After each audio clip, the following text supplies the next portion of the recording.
نحمده ونصلي على رسوله الكريم أما بعد فأعوذ بالله من الشيطان الرجيم بسم الله الرحمن الرحيم لن ينال الله لحومها ولا دماؤها ولكن يناله التقوى منكم صدق الله العظيم وصدق رسوله النبي الكريم ونحن على ذلك لمن الشاهدين والشاكرين والحمد لله رب العالمين. محترم بزرگوں اور دوستوں، دینی بھائیوں، اللہ تبارک و تعالیٰ کا بے حد فضل و کرم اور احسان ہے کہ پروردگار عالم نے ہمیں یہ موقع عنایت فرمایا ہے کہ ہم اس مہینے سے فائدہ اٹھا رہے ہیں۔ یہ مہینہ جو ہمارے اوپر سایہ فکن ہے، ذی الحجہ کا مہینہ، اسلامی سال کے اعتبار سے یہ آخری مہینہ ہے، اور یہ وہ مبارک مہینہ ہے کہ پروردگار عالم نے اسی مہینے میں حج کو رکھا ہے اور اسی مہینے میں قربانی کو بھی رکھا ہے۔ جس وقت آقا مدنی جناب محمد رسول اللہ صلی اللہ علیہ وسلم مدینہ المنورہ ہجرت فرما کر تشریف لے گئے تو مدینے والوں کو دیکھا کہ 2 دن وہ خوشیاں مناتے ہیں۔ آقا صلی اللہ علیہ وسلم نے پوچھا، یہ کون سا دن ہے جس میں تم لوگ خوشی منا رہے ہو، کھیل کود کر رہے ہو اور خوب اچھے اچھے کھانا پکا کر کھاتے ہو، موج مستی کرتے ہو؟ مدینہ والوں نے بتلایا کہ یا رسول اللہ صلی اللہ علیہ وسلم، یہ 2 دن ہیں کہ زمانے جاہلیت سے ہم لوگ ان دنوں میں خوشیاں مناتے ہیں۔ آقا صلی اللہ علیہ وسلم نے فرمایا کہ اب ان 2 دنوں کو چھوڑ کر پروردگار عالم نے تمہیں 2 دن ایسے دیے ہیں کہ جس دن کے اندر تم عید کی خوشیاں مناؤ، ایک عید الاضحیٰ اور دوسرے عید الفطر۔ یہ 2 دن اللہ تبارک و تعالیٰ نے مسلمانوں کو خوشی منانے کا دن دیا ہے۔ اللہ تبارک و تعالیٰ نے عید الاضحیٰ بقرعید کا دن بھی اسی مہینے کے اندر رکھا ہے، اور اسی مہینے میں قربانی والا عمل بھی اللہ پاک نے رکھا ہے۔ ہم میں کا ہر شخص جانتا ہے کہ بقرعید کے دن بقرعید کی نماز کے بعد سے یہ قربانی والا عمل ہوتا ہے۔ اللہ کے پیارے حبیب صلی اللہ علیہ وسلم سے صحابہ کرام نے پوچھا کہ یا رسول اللہ صلی اللہ علیہ وسلم، یہ قربانی کیا ہے؟ آپ صلی اللہ علیہ وسلم نے فرمایا، سنت ابیکم ابراہیم، یہ سیدنا حضرت ابراہیم علیہ السلام کی سنت ہے۔ پھر صحابہ نے پوچھا کہ اس قربانی سے ہمیں کیا ملے گا؟ آپ صلی اللہ علیہ وسلم نے فرمایا کہ قربانی کے جانور کے بدن پر جتنے بال ہوتے ہیں، ہر ایک بال کے بدلے 1 نیکی ملے گی۔ پھر صحابہ نے پوچھا کہ یا رسول اللہ، اون میں کیا ملے گا؟ بھیڑ وغیرہ کے بدن پر اون ہوتے ہیں۔ آپ صلی اللہ علیہ وسلم نے فرمایا کہ اون کے بھی 1 بال کے بدلے میں 1 نیکی ملے گی۔ اتنی بڑی فضیلت ہے۔ ایک موقع پر آقا صلی اللہ علیہ وسلم نے فرمایا کہ مسلمانوں، تم قربانی کرتے تو تم بھول جاتے ہو، لیکن پروردگار عالم اس قربانی کو نہیں بھولتا، اور اس قربانی والے جانور کو کل قیامت کے دن میدان محشر میں سینگ اور بالوں کے ساتھ اور کھروں کے ساتھ زندہ کر کے پیش کریں گے اللہ تبارک و تعالی۔ اس لیے اللہ کے بندوں، بڑی خوشدلی کے ساتھ اور عقیدت و محبت کے ساتھ اللہ کا حکم مان کر کے پوری اتباع کے ساتھ قربانی کیا کرو۔ اور اس کے بعد پھر اللہ کے نبی صلی اللہ علیہ وسلم نے یہ بھی فرمایا کہ اللہ کے بندوں، تم میں سے جو بھی آدمی اتنی استطاعت رکھتا ہے، اتنی قوت ہے کہ وہ قربانی کر سکے اور پھر بھی نہ کرے،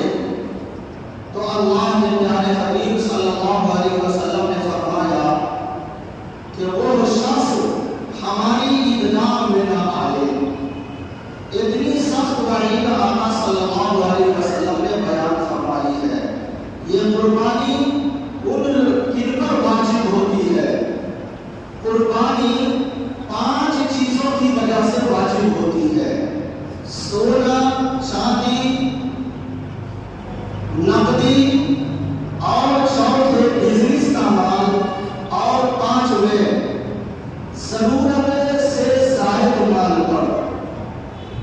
جس آدمی کے پاس قربانی کے ان 3 دنوں کے اندر 10ویں، 11ویں اور 12ویں 3 دن قربانی کے ہیں، ان 3 دنوں کے اندر جس آدمی کے پاس بھی 52.5 بھری شادی ہو یا اس کے بقدر مال ہو، اتنا پیسہ ہو کہ 52.5 بھری شادی خریدا جا سکتا ہو، تو اس شخص پر قربانی واجب ہے۔ اور اتنا مال مرد کے پاس ہو یا عورت کے پاس ہو، دونوں پر الگ الگ قربانی واجب ہوتی ہے۔ ہمارے ماحول اور معاشرہ دین سے اتنا دور ہوتا چلا گیا ہے کہ اکثر و بیشتر لوگوں کے ذہن میں یہ بات رہتی ہے کہ گھر کے جو گارجین ہیں، مرد حضرات، ان میں سے اگر کوئی ایک آدمی بھی اپنی طرف سے لے لے حصہ تو سب کی طرف سے قربانی کی ادائیگی ہو جاتی ہے۔ ایسا نہیں ہے، بہت موٹی سی بات ہے، ہر شخص سمجھ سکتا ہے، اور ہم میں کا ہر آدمی جانتا ہے کہ نماز فرض ہے ہر عاقل بالغ مسلمان مرد عورت پر الگ الگ۔ اگر گھر کے اندر 5 عاقل بالغ مرد عورتیں ہیں، 1-2 آدمی اگر نماز پڑھ لیتا ہے تو سارے لوگوں کی طرف سے یہ نماز کی ادائیگی نہیں ہوگی۔ اسی طریقے سے اگر گھر کے اندر 2، 4 یا 5 آدمیوں پر قربانی واجب ہے تو ہر ایک کی طرف سے قربانی کرنا، حصہ لینا یہ واجب اور ضروری ہے۔ اگر 1-2 آدمیوں کی طرف سے لے لیا تو جن کی طرف سے لیا اس کی ادائیگی ہو گئی، باقی لوگ گنہگار ہوں گے قربانی کے چھوڑنے کا۔ جو اللہ کے پیارے حبیب جناب محمد رسول اللہ صلی اللہ علیہ وسلم نے جو اس حدیث کے اندر وعید بیان فرمائی کہ جس شخص کے پاس قربانی کی سہولت ہو، استطاعت ہو، طاقت ہو، اور پھر بھی وہ قربانی نہ کرے تو وہ ہماری نگاہ میں نہ آئے، وہ ہمارے نہیں، وہ اور میں ان کا نہیں۔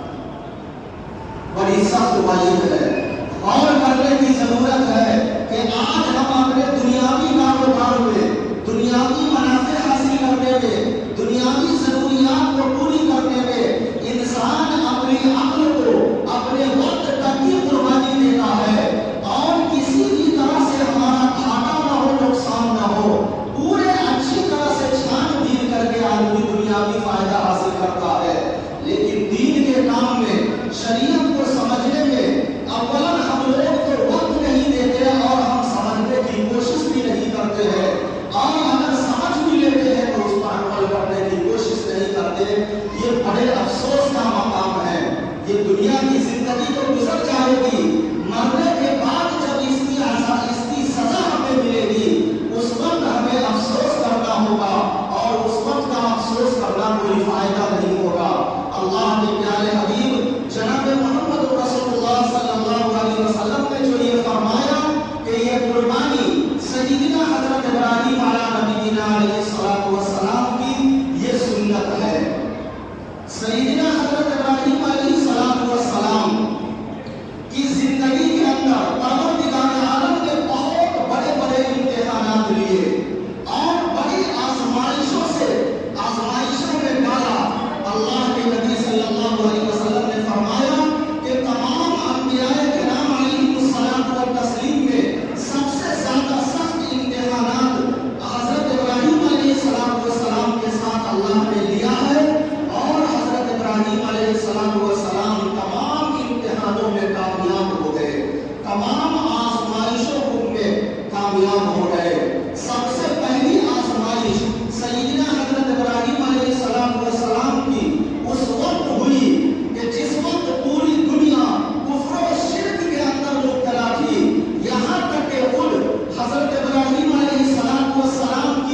ابا کے سامنے میں اور فرمایا کہ ابا جان آپ یہ جو بتوں کی پوجا کر رہے ہیں، ستاروں پر پوجا کرتے ہیں، اس کے اندر آپ کو کیا مل رہا ہے؟ یہ بے جان پتھر آپ کو کیا دے گا؟ ایک اللہ کی مانو، ایک اللہ کی عبادت کر لیجئے، کامیاب ہو جائیے گا۔ حضرت ابراہیم علیہ السلام کے والد بہت زیادہ غصہ ہوئے اور دھمکی دی کہ ابراہیم اگر تم ہمارے معبودوں کے خلاف اگر تم کام کرو گے، ہمارے معبودوں کے خلاف اگر تم دعوت پیش کرو گے تو میں تم کو گھر سے نکال دوں گا۔ چنانچہ ایسا ہی ہوا۔ حضرت ابراہیم علیہ السلام تنے تنہا گھر چھوڑ کر نکل گئے۔ دنیا کے اندر کوئی یاروں مددگار نہیں، کوئی دیکھ ریکھ کرنے والا نہیں، رہنے کی کوئی جگہ نہیں، کھانے پینے کی کوئی چیز ساتھ میں نہیں، نکل گئے۔ اللہ کے لیے گھر چھوڑ کر نکل گئے۔ ساری قوم ایک طرف، تنے تنہا حضرت ابراہیم علیہ السلام ایک طرف۔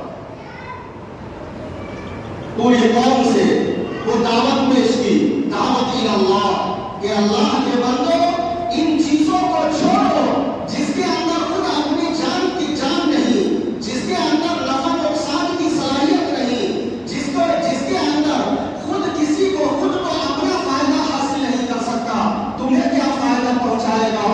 ان چیزوں کو چھوڑو، اللہ سے رشتہ جوڑ لو، پروردگار عالم کے سامنے اپنا ماتھا ٹیک لو، اللہ پاک کے سامنے سب جھکا لو، تم کامیاب ہو جاؤ گے۔ نتیجہ یہ ہوا کہ پوری قوم دشمن ہو گئی۔ نمرود کی حکومت تھی، پہلی آزمائش کو اللہ تبارک و تعالیٰ نے اپنے گھر کے اندر لیا، اس میں کامیاب ہوئے، گھر چھوڑنا پڑا۔ دوسری آزمائش اللہ تبارک و تعالیٰ نے یہ کی کہ نمرود کی حکومت تھی، جب دیکھا کہ ابراہیم ہمارے معبودوں کے خلاف دعوت دے رہا ہے، ایک اللہ کی طرف سے لوگوں کو بلا رہا ہے، ساری قوم دشمن ہو گئی، مخالف ہو گئی۔ قرآن کریم کے اندر یہ لکھا ہوا ہے، قوم نے بڑا سخت معاملہ کیا اور پوری قوم مل کر کے حکومت کے نمرود کی حکومت تھی، نمرود نے یہ حکم جاری کر دیا کہ آگ جلاؤ، لکڑی جمع کرو۔ کتاب کے اندر یہ بات لکھی ہوئی ہے کہ پورے ایک مہینہ تک لکڑی اکٹھا کر کے اور اس میں آگ سلگائی گئی۔ اس آگ کی گرمی اتنی تیز تھی کہ قریب تک جانے کی کسی کی ہمت نہ تھی۔ اب ابراہیم علیہ السلام کو اس آگ کے اندر کیسے ڈالا جائے؟ شیطان نے یہ تدبیر بتلائی، یہ راستہ بتلایا اور کہا کہ اوون کے ذریعے سے ابراہیم کو اس آگ کے اندر ڈالو۔ یہ ایک مشین تھی جس کے اندر رکھ کر کے سیدنا حضرت ابراہیم علیہ السلام کو آگ میں ڈالا گیا۔ ڈالنے سے پہلے بارش برسانے والا فرشتہ آیا اور کہا کہ ابراہیم اگر تم اجازت دو تو میں بارش برسا کر کے پوری آگ کو میں ٹھنڈی کر دوں۔ حضرت ابراہیم علیہ السلام نے پوچھا کہ بتاؤ تو صحیح، میرے رب نے تمہیں بھیجا ہے یا تم خود سے آئے ہو؟ فرشتے نے کہا کہ ابراہیم علیہ السلام میں تو آپ کی مدد کرنے کے لیے آیا ہوں۔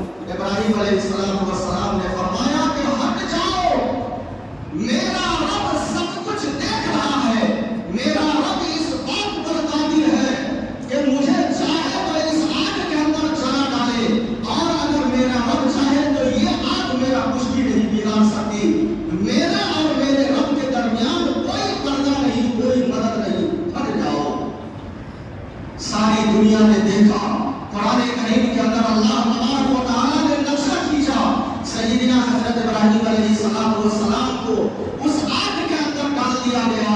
پروردگار عالم کے حکم کے تابع تو ساری چیزیں ہیں، آگ بھی اللہ کے حکم کی اتباع کرنے والی ہے۔ اللہ پاک نے فرمایا یا نار کونی بردن و سلام علی ابراہیم، اے آگ زبردار، جلانا تو دور کی بات، میرے ابراہیم کی ایک بال کے برابر بھی خراش نہ پہنچ سکے، آگ ٹھنڈی ہو گئی۔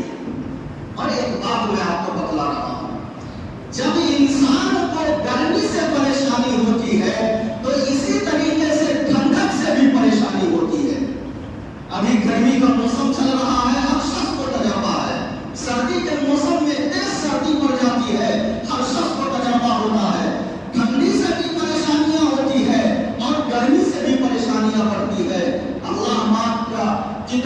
احسان ہے. پروردگار عالم اگر صرف یہ فرما دیتا یا نار کونی بردن کہ اے آگ ٹھنڈی ہو جا ابراہیم علیہ السلام پر، تو یہ آگ اتنی ٹھنڈی ہو جاتی کہ اس ٹھنڈک کی وجہ سے حضرت ابراہیم کو تکلیف پہنچتی. لیکن اللہ پاک نے فرمایا بردن و سلاما، سلامتی کے ساتھ ٹھنڈی ہو، یعنی نہ تو گرم ہو نہ اتنی ٹھنڈی ہو کہ میرے ابراہیم کو تکلیف پہنچے. مفسرین نے لکھا ہے ایک روایت کے مطابق 7 دن تک اسی آگ کے اندر حضرت ابراہیم علیہ السلام رہے، اور دوسری روایت کے مطابق 40 دن تک آگ میں رہے. 40 دن کے بعد حضرت ابراہیم علیہ السلام صحیح سلامت واپس آئے.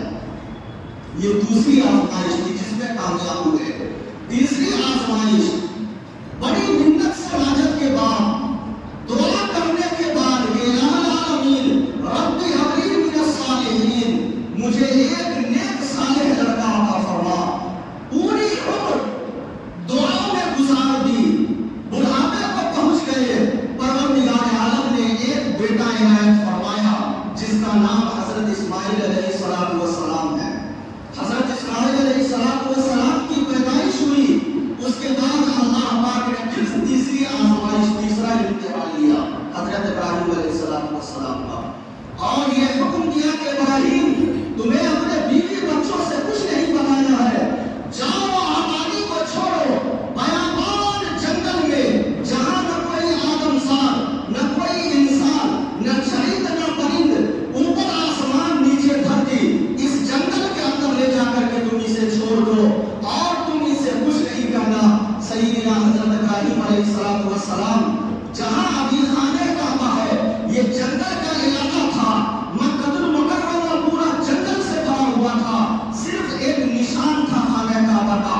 کوئی عمارت نہیں، کوئی شہر نہیں، کوئی آبادی نہیں، کھانے کی کوئی چیز نہیں، پینے کے لیے کوئی چیز نہیں، مکانات نہیں، کوئی انسان نہیں، چرند پرند کچھ بھی نہیں، کھانا جنگل بیابان. سیدنا حضرت ابراہیم علیہ السلام کا یہ تیسرا امتحان ہو رہا ہے. گئے حضرت ہاجرہ کو اور اسماعیل بیٹے کو چھوڑ دیا، وہاں چل دیے وہاں سے. حضرت ہاجرہ کو بڑا تعجب ہوا، یہ کون سی بات ہوئی؟ جنگل میں جا کر چھوڑ دیا، کچھ بتلایا بھی نہیں. دوڑی ڈانٹ پکڑا اور فرمایا کہ ابراہیم تم یہ کیا کر رہے ہو؟ اس جنگل میں اس معصوم چھوٹے سے بچے کے ساتھ مجھے چھوڑ کر کہاں جا رہے ہو؟ کھانے پینے کی کوئی چیز نہیں، یہاں کچھ بھی نہیں، تھوڑا سا پانی تھا ساتھ میں، کھانے کی تھوڑی سی چیز تھی، چھوڑ کر جا رہے ہیں، کب آئیں گے کچھ بھی پتا نہیں، کچھ بتا نہیں رہے ہیں. مفسرین نے لکھا ہے کہ 3 مرتبہ پوچھنے کے بعد بھی حضرت ابراہیم علیہ السلام نے کوئی جواب نہیں دیا. مگر تھی تو حضرت ہاجرہ علیہ السلام نبی کی بیوی تھی، سمجھ گئی کہ ضرور یہ اللہ کا حکم ہے. پوچھا کہ ابراہیم تم نہیں بول رہے ہو، میں سمجھ گئی، صرف اتنا تو تم ہاں یا نہ میں بتا دو، کیا اللہ کا حکم یہی ہے؟ حضرت ابراہیم علیہ السلام نے فرمایا ہاں، بس اتنا. حضرت ہاجرہ نے فرمایا پھر تو تم جاؤ، اب میرا محافظ اللہ ہے، جس حال میں اللہ مجھے رکھنا چاہتا ہے میں اس پر راضی ہوں. ابراہیم اب تمہارے راستے میں رکاوٹ نہیں کروں گی، اللہ نے جو تمہیں حکم دیا ہے کہ کر گزرو. حدیث کے اندر لکھا ہوا ہے تھوڑا سا پانی کھانے کی چیز تھوڑی سی تھی، وہ ختم ہو گئی. چھوٹا معصوم بچہ بھوک اور پیاس سے بلبلانے لگا. حضرت ہاجرہ ماں کی ممتا برداشت نہ ہو سکا. صفا اور مروا یہ دونوں پہاڑی ہے، اس پہاڑی سے اس پہاڑی پر، اس پہاڑی سے اس پہاڑی پر دوڑ لگائی کہ ایک گھونٹ پانی بھی مل جائے جس سے میرے معصوم بچے کا گلا جو خشک ہو رہا ہے وہ تر ہو جائے، جان بچ جائے.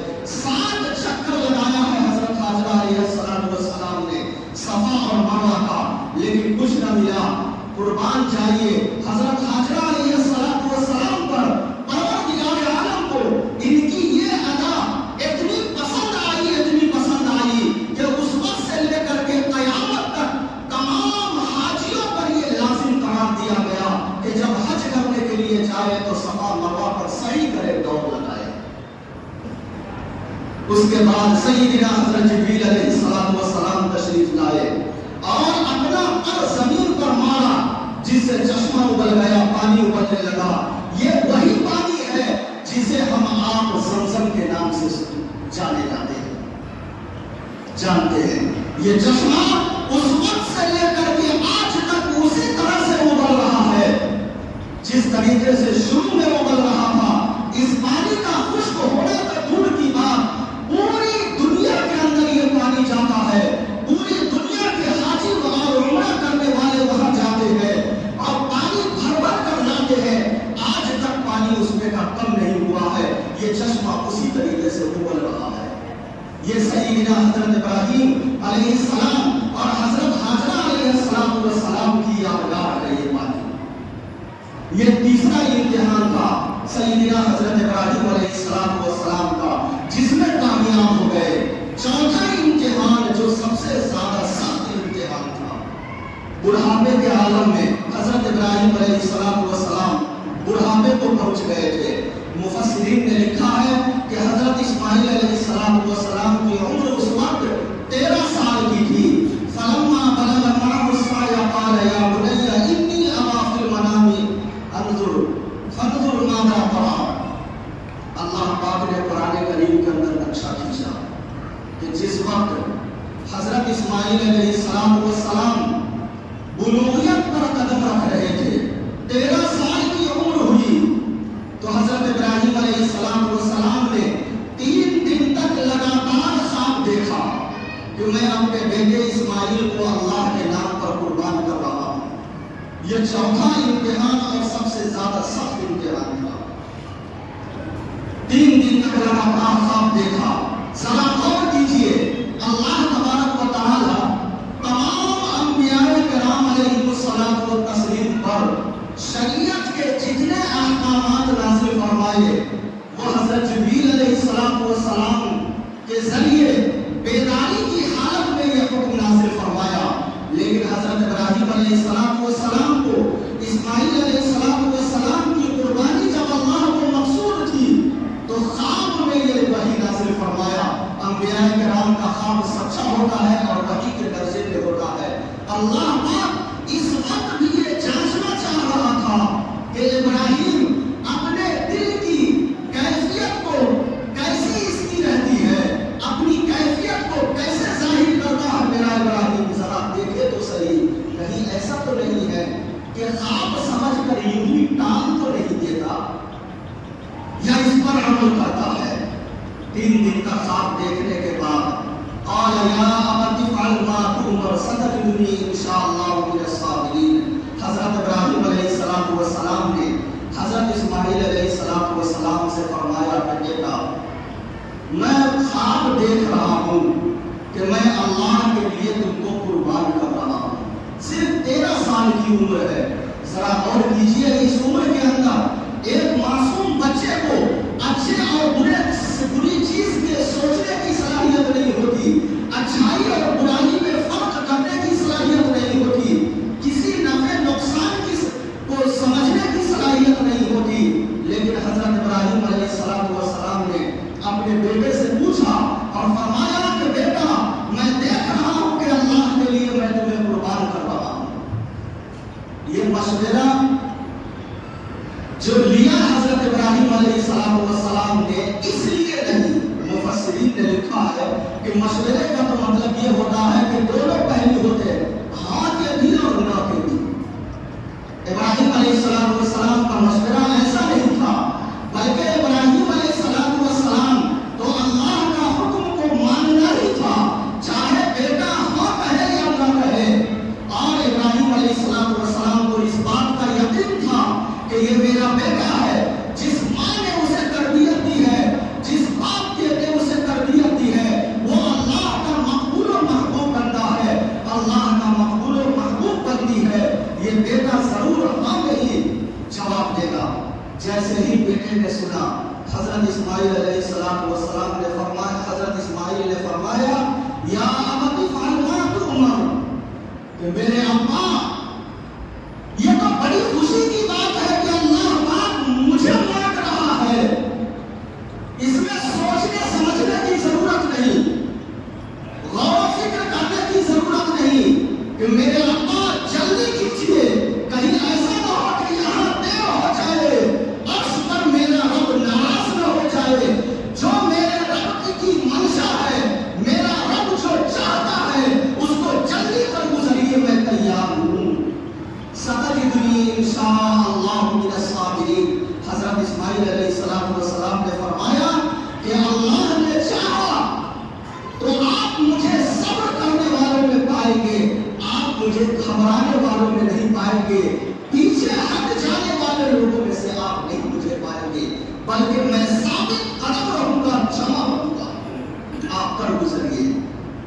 اس کے بعد حضرت ابراہیم علیہ السلام حضرت اسماعیل کو لے کر قربان گاہ مینا کی طرف چلے۔ اب شیطان کی نانی یاد آئی۔ شیطان یہ کبھی نہیں چاہتا کہ انسان کامیاب ہو جائے، سب سے پہلے حضرت حاجرہ کے پاس پہنچا، چونکہ یہ شیطان جانتا ہے کہ مردوں کو بہکانا بہت مشکل ہے، عورتوں کو بہکانا بہت ہی آسان ہے۔ سب سے پہلے حضرت حاجرہ کے پاس پہنچا اور اس نے حضرت حاجرہ سے کہا کہ حاجرہ تم جانتے ہو کہ ابراہیم تمہارے بیٹے کو لے کر کہاں گئے ہیں؟ حضرت حاجرہ نے فرمایا کیا میں اپنے بیٹے کو لے کر وہ باغیچے میں گئے ہیں ٹہلنے کے لیے؟ کہا کہ نہیں، تم بہت بھولی ہو، سیدھی سادھی ہو، تمہیں پتہ نہیں ہے، آگے وہ تو اللہ کے نام پر قربان کرنے کے لیے گئے ہیں۔ پھر پوچھا کہ کیا اللہ کا حکم ہے یا ابراہیم کی اپنی مرضی ہے؟ شیطان نے کہا کہ نہیں، یہ تو اللہ کا حکم ہے، اس لیے تو لے کر گئے ہیں۔ حضرت حاجرہ نے کہا دور ہو جاؤ، اگر مجھے پہلے پتا ہوتا کہ یہ اللہ کا حکم ہے تو میں خود جاتی ساتھ میں اور اپنے بیٹے کو کی قربانی دیتی۔ شیطان کا شکا وہاں نہیں چلا۔ پھر حضرت ابراہیم علیہ السلام کے پاس پہنچا اور وہاں پہنچنے کے بعد حضرت ابراہیم علیہ السلام کو بہکایا۔ حضرت ابراہیم نے کہا شیطان بھاگو یہاں سے، اور 7 کنکریاں ماری۔ پھر دوسری جگہ بہکایا، پھر تیسری جگہ بہکایا۔ ان تینوں جگہوں پر 7 کنکری مار کر کے شیطان کو بھگایا۔ پروردگار عالم کو حضرت ابراہیم علیہ السلام کی یہ ادا اتنی پسند آئی کہ تمام حاجیوں کے لیے یہ لازم قرار دیا کہ ان تینوں جگہوں پر 7 کنکریاں ماری۔ وہاں لے گئے جہاں قربانی کی جگہ تھی۔ حضرت اسماعیل علیہ السلام نے فرمایا کہ ابا جان آپ میرے ہاتھ پاؤں کو اچھی طرح باندھ دیجئے، کہیں ایسا نہ ہو کہ جس وقت آپ میری قربانی کر رہے ہو کہیں میرا ہاتھ پاؤں ادھر ادھر اچھلے۔ آپ اللہ کے نبی ہیں، میرے ابا ہیں، کہیں ایسا نہ ہو کہ میرا ہاتھ پاؤں آپ کو لگ جائے اور آپ کو تکلیف نہ ہو۔ چنانچہ ہاتھ پاؤں باندھ کر کے جب قربانی والا عمل شروع کیا تو ساری چیزیں اللہ کے قبضے قدرت کے نیچے ہے۔ اللہ نے اس چڑی کو کہا کہ خبردار میرے اسماعیل کو کی گردن پر کبھی نہ چلنا۔ پوری طاقت کے ساتھ حضرت ابراہیم علیہ السلام چلانا چاہ رہے ہیں لیکن وہ چھری چلنے کو تیار نہیں۔ اسماعیل علیہ السلام نے فرمایا کہ ابا جان کیا ہوا، کیوں دیر ہو رہی ہے، کہیں رب ناراض نہ ہو جائے۔ حضرت ابراہیم نے فرمایا کہ بیٹا میں پوری کوشش کر رہا ہوں لیکن یہ چلنے کو تیار نہیں ہے، یہاں تو اللہ کا حکم تھا کیسے چلے۔ اس کے بعد اللہ پاک نے سیدنا حضرت جبریل علیہ السلام کو ایک میڈا لے کر کے بھیجا۔ دیکھا حضرت جبریل علیہ السلام نے کہ بیٹے کو نیچے لینا کر حضرت ابراہیم علیہ السلام پوری طاقت کے ساتھ یہ کام کر رہے ہیں۔ حضرت جبریل علیہ السلام نے فرمایا اللہ اکبر اللہ اکبر۔ حضرت ابراہیم نے دیکھا کہ جبریل بیٹا لے کر گیا، جیسے دیکھا تو حضرت ابراہیم علیہ السلام نے فرمایا لا الہ الا اللہ واللہ اکبر۔ پھر اسماعیل علیہ السلام نے گردن اٹھائی اور جب دیکھا کہ اللہ تبارک و تعالیٰ نے جبریل علیہ السلام کو یہ بیٹا لے کر بھیجا ہے تو اللہ اکبر لا الہ الا اللہ واللہ اکبر، تیسرا لفظ حضرت اسماعیل علیہ السلام نے فرمایا اللہ اکبر وللہ الحمد۔ یہ تینوں جملے کو ملا کر کے اسی کو تکبیر تشریق اللہ نے بنا دیا اور اس امت پر قیامت تک کے لیے یہ لازم قرار دیا کہ 9ویں ذی الحجہ کی فجر سے لے کر کے 13ویں ذی الحجہ کی عصر تک یہ تکبیر تشریق کو بلند آواز سے ہر فرض نماز کے بعد پڑھے۔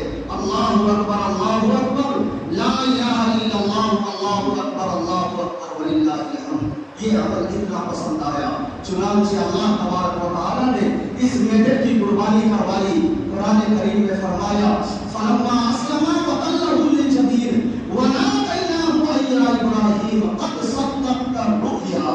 اللہ پاک نے ندا دی کہ ابراہیم تو نے اپنا خواب سچا کر دکھلایا، میرا مقصد تمہارے بیٹے